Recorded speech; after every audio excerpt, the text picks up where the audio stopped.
Hello, welcome back to Video Wizards. Today I'm going to give you a very quick tutorial on how to actually download Premiere Pro, okay? Because I've done all these videos on how to use it and blah blah blah blah blah. But I haven't actually done a video showing you how to get it. So just type in Adobe Premiere Pro into Google. And ironically it's a sponsored one which does pop up from Adobe, which is the one you want. I'll leave the link in the description as well so you can head straight there. You'll be met with this screen. Again, just advertising you Premiere Pro. You can get a 7-day free trial, or you can buy now. Okay. I would suggest a free trial unless you're like dead set that you want to use Premiere Pro. You have to create an account and everything like that if you haven't already got one.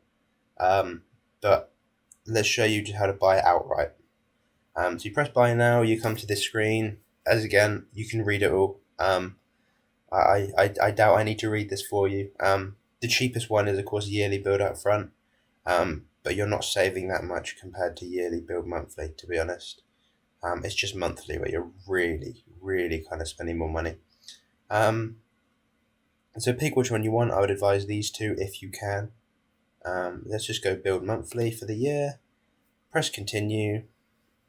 You get this little add-on. So if you already have a plan, you'll get this little pop-up just saying Premiere Pro is included in this plan. So it's essentially trying to get me not to buy Premiere Pro by itself. But let's just continue anyway, because I want to show you how to do it.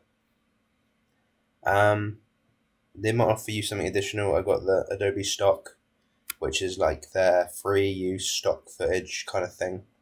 But I don't want that, so let's just continue. I will be blanking out this screen, definitely. But you put your bank details in here, and then you literally just agree to the subscription, and subscribe. It will start to download, I imagine, a download file, which you can access in here. Then open up the download file, and then it will start downloading regular Premiere Pro.